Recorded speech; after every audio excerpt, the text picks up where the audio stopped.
The tracks. The scariest experience I've had in my life was when I was 23 years old. My boyfriend and I were out driving around at night, very late. We'd gotten into a fight and weren't speaking to each other. I just wanted to get home and have some space from him. He probably felt the same, to be honest. We were probably about an hour or two from home. I'd lost track. We were in the middle of nowhere in some strange town. When we came upon some railroad tracks, he slowed down to make sure nothing was coming. When all seemed like it was clear, he sped up a little, but stalled halfway onto the tracks. He swore, and we both got out and tried to push the car forward. It was an old hunk of junk, and it was not going anywhere. We pushed hard. It wouldn't budge. I started to panic a little bit. We were in the middle of nowhere. If we couldn't move the car, how were we going to get home? He snapped at me. I snapped back. Suddenly, we heard the familiar sound of a train. I don't know what possessed us. I don't know what would possess anyone in this situation. I guess you do weird things. But we both dove back into the car, and he tried to get it started again.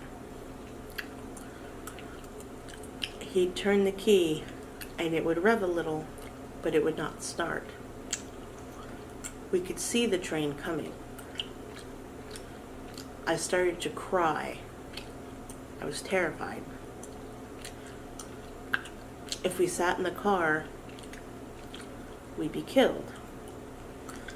If we didn't get out of the way, we'd be crushed.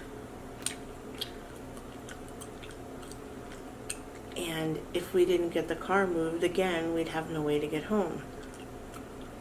Now again,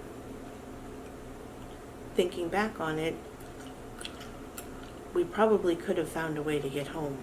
It would have been obviously much better than getting crushed, but again, your brain doesn't function well in these situations. And it was before cell phones, so I just couldn't get my brain together. We were in the middle of nowhere.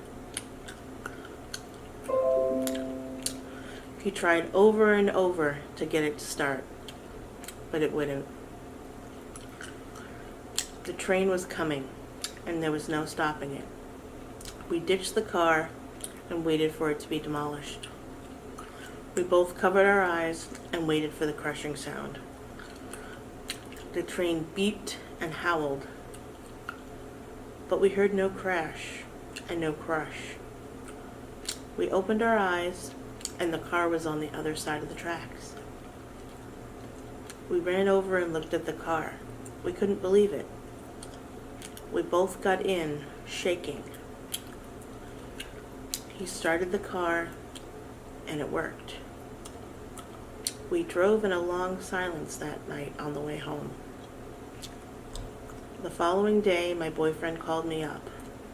After a long discussion, we decided to break up.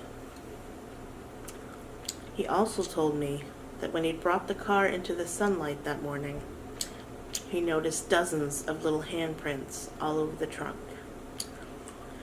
I insisted that they were probably smudges of our fingerprints when we had tried to push. He swears that that wasn't the case, because there were at least 12 little handprints. Children's handprints.